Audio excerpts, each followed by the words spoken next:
So Nay, kumusta po kayo, Nay? Ano po? Okay lang? Nung bagyo na Christine, so saan po kayo lumipat? Doon sa building. Doon sa building, sa gymnasium. So kumusta naman po yung pamumuhay ninyo? Ano po? Okay lang po, ano?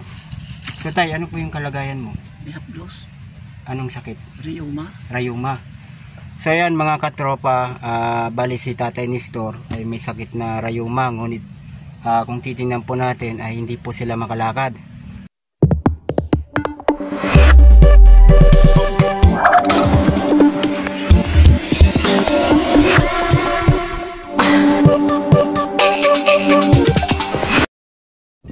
Ayan, kumusta mga katropa? So nandito naman po tayo sa panibagong charity vlog. So ngayon nandito ako sa Barangay Santa Remedios. So magandang araw po sa lahat ng aking subscriber, followers sa Facebook. So sa lahat po nang hindi pa po nakapag-subscribe, so please subscribe my YouTube channel, The Good One PH.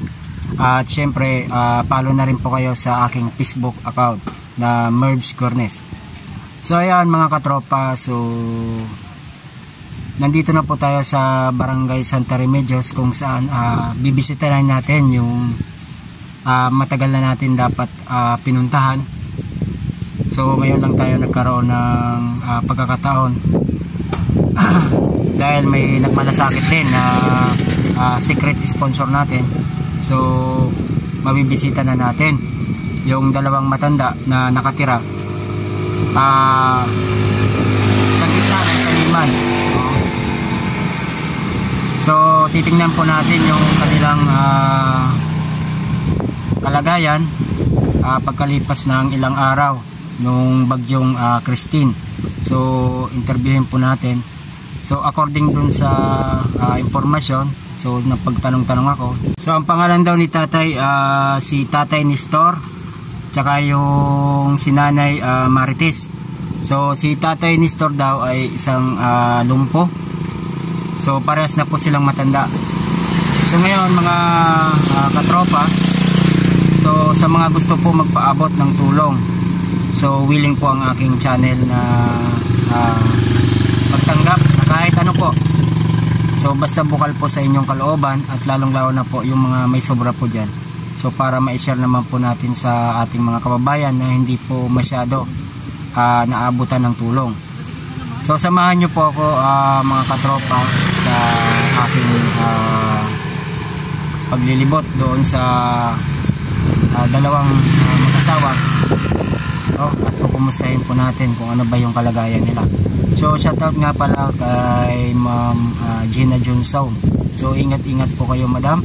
Then syempre kay butihing Madam Elma Balderrama at kay Ma'am Opilia Malong. Then syempre kay Ma'am Jima Samson. So the rest po ng Bulan Vlogger at sa Team Bulanon. So shoutout din po kay Bicol Probinsya. Then of course kay Lakad Bulan, kay Mr. Idol. So the rest po ng mga vlogger po sa Bulan. Siyempre kay Kabisig Nong.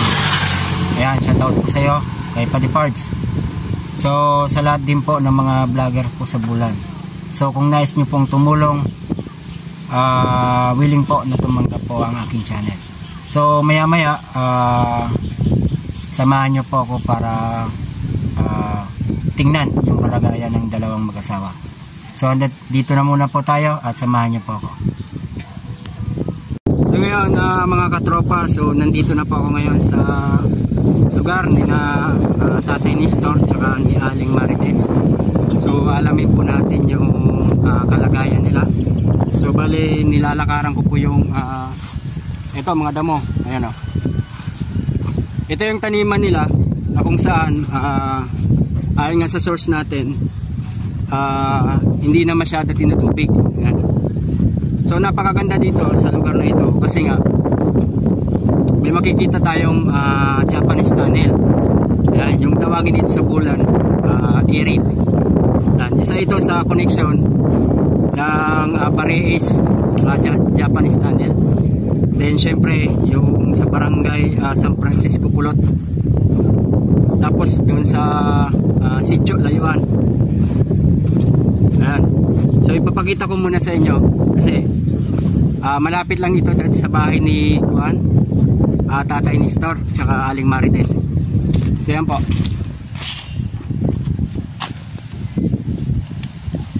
Ayan. So ito po yung arid na sinasabi nila. Ayan. Japanese tunnel. Ayan po. Kung pagmamasdan po natin mga katropa, so napakaswerte naman po natin kasi nga nakapasok tayo dito sa private property. So nagpaalam rin tayo kasi nga yung prospect po natin is alamin yung kalagayan ng dalawang matanda. Pero napakaswerte tayo kasi nga kasama na rin ito sa travel vlog po natin, ano. So ito yung bunganga ng Japanese tunnel. Medyo makipot lang siya. Yung tagos daw nito is doon sa Barangay Aquino, doon sa paaralan ng Bulan North A. Ayan. So sarap dito magtambay kasi nga may puno ng mangga. Ayan. Tsaka mahangin. So doon naman po sa kabila, ayan po yung bahay ni Nanay Marites tsaka ni Tatay Nestor. So puntahan po natin, ano.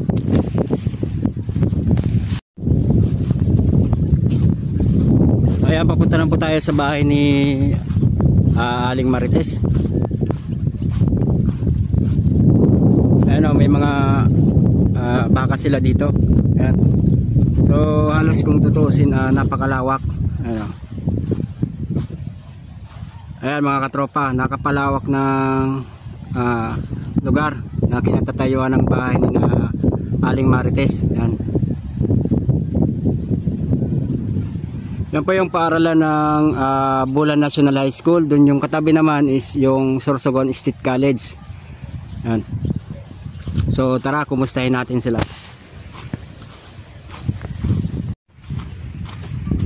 Hello mga katropa, so nandito na po ako sa bahay ni Tatay Nestor, no?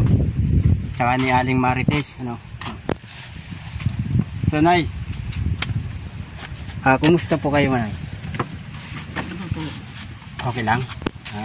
Nung bagyo na Christine, so saan po kayo lumipat? Doon sa building. Doon sa building, sa gymnasium. So kumusta naman po yung pamumuhay ninyo? Ano po? Okay lang po, ano? So Tay, ano po yung kalagayan mo? May haplos. Anong sakit? Rheuma. Rayuma.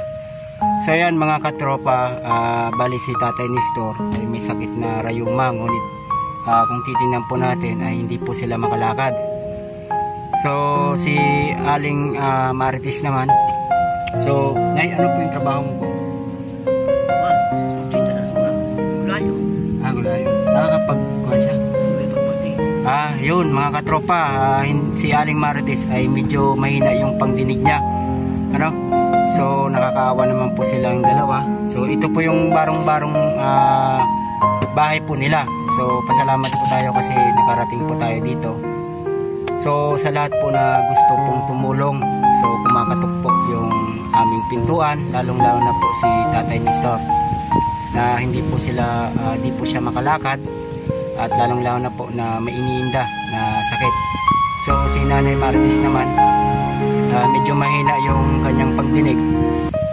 So halos hindi rin siya makapag hanap buhay ng maayos kasi nga walang tutulong. So mga katropa, kung may sobra-sobra po tayo na pagkain dyan, at sobra naman po yung inyong mga hinaing sa buhay, so sana po ay matulungan po natin si Tatay Nestor. So Tatay Nestor, ilang taon ka na po? 64. Si Nanay Marites 60. So ibig sabihin senior citizen na kayo dalawa, ano? Oo. So itong bahay na ito sa inyo talaga to? Ay, sabi. Pinagin din. Yung lupa. Hindi. Bitsako. Pero maswerte rin kayo dito tay kasi nga kahit papano dun sa malakas na kuan bagyo na dumaan sa atin kay Christine, hindi ito nasira, no? Diba? So ibig sabihin matatag pa rin. So tay, babalik po ako dito sa mga susunod po na araw. So may sorpresa po akong dala sa inyo, ano? So tulong na rin po ito para sa pang-araw-araw po ninyo na pagkain, ano. So kayo po tay, manawagan po kayo sa gusto po kasi marami po sa atin nanonood. So baka po may gusto ko pong sabihin sa kanila. Ay ko lang po kay masukay sa kanila. Ayan po mga katropa, so nahihiya daw si tatay kasi nga dahil sa sobrang galak din niya na may taong tutulong po dito katulad sa atin ng mga vlogger, ano, sa mga willing po na tumulong. So kumakatok po kami sa inyong mga puso na sana tulungan din po natin si Tatay Nestor kahit sa konting pagkain, barya, damit, kung ano-ano pa na sobra-sobra po sa inyo. So ayan po mga katropa, salamat po sa pagsuporta at panunood, lalong-lalo na po sa ating mga secret sponsor. So madam, marami pong salamat. So ito na po yung request na pinagkaloob nyo po sa amin, at lalong-lalo na po nagpapasalamat po ako kasi nga nakarating po ako dito at nalaman po natin yung sitwasyon ng mag-asawa. So sa susunod po, sa part 2 po natin, kakaroon po tayo ng sorpresa sa ating butihing may bahay na ito. So lalong-lalo na po kay Tatay Nestor. So ayan po muna mga katropa, salamat po sa pagsuporta.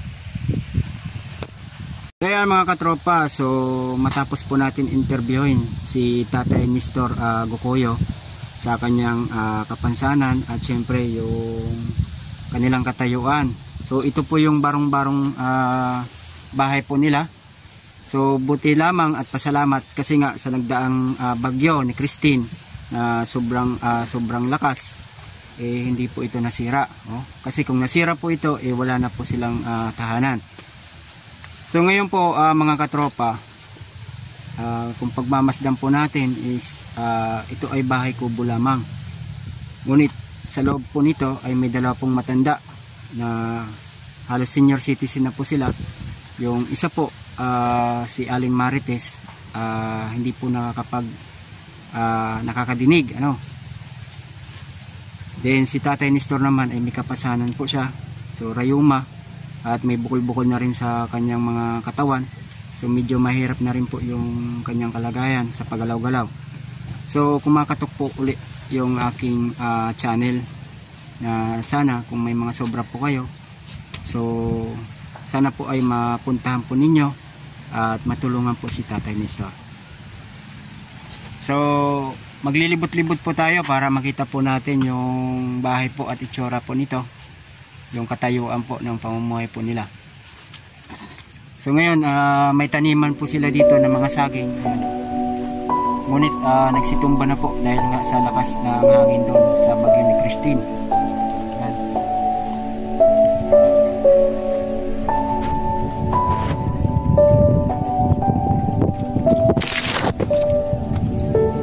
So yan, ito po yung kalakihan ng kanyang bahay. Yan po.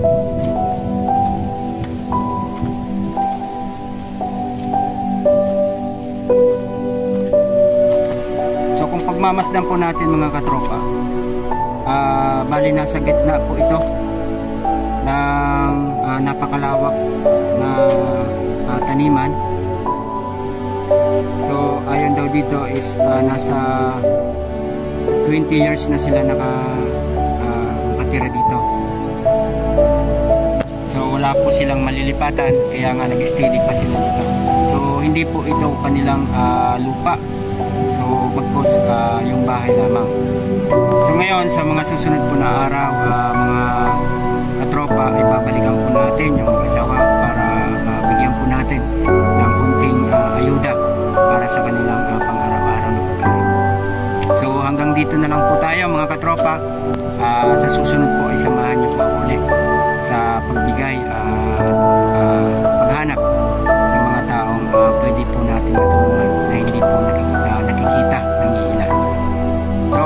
salamat sa secret sponsor po natin. So madam, ingat-ingat po kayo. So maraming salamat.